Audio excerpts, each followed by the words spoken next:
awal cerita saya menemukan teknologi asap cair ini dari rasa keprihatinan saya melihat cara pembakaran batu bata dengan cara konvensional.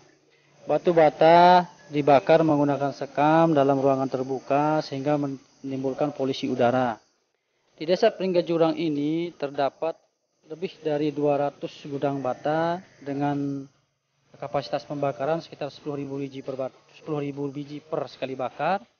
Polusi udara yang mengancam daerah kita ini mungkin sama dengan kebakaran hutan.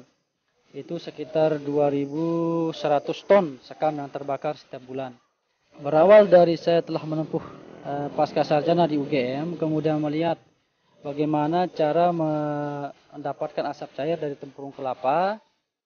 Di sana mereka menggunakan pembakaran tertutup. Kemudian saya berpikir bagaimana caranya sistem pembakaran batu bata ini dapat meniru sistem pembuatan asap cair tersebut. Kemudian alhamdulillah dari tahap perjalanan itu tahun 2008 kami mendapat bantuan dari BPTP untuk mengembangkan gudang bata yang lebih bagus kapasitas pencairan asapnya, dan didapatlah seperti yang terlihat di belakang ini. Nah, kemudian asap tersebut telah mampu diaplikasikan oleh kelompok masyarakat Banjar Alihuan sebagai obat ternak. Sistem pembakaran tertutup ini memungkinkan asap tidak terbuang bebas ke. Asap cair ini untuk para peternak tidak perlu mencari obat alternatif yang lain, dapat menggunakan ini. Asap dari pembakaran batu bata ini tidak mencemari lingkungan dan mampu digunakan oleh masyarakat, ada manfaatnya. Sekitar 3.000 biji bata. Kemudian kita akan membutuhkan sekam padi sekitar 800 kilo.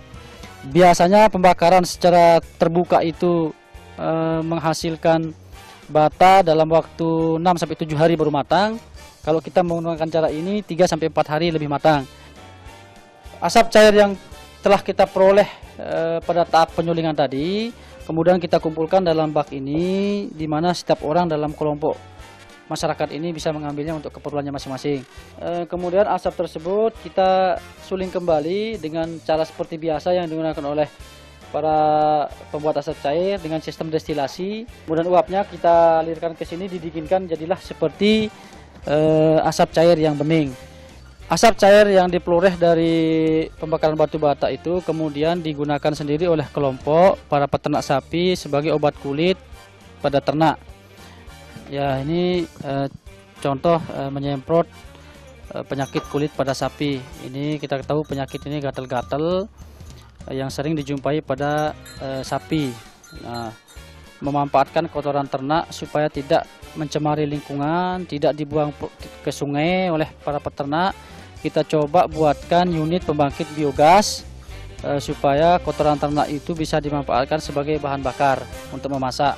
Kotoran sapi yang dihasilkan tidak mencemari lingkungan, tidak mencemari sungai, bisa dimanfaatkan sebagai biogas. Kemudian pupuknya itu bisa digunakan oleh petani, jadi tidak membeli pupuk.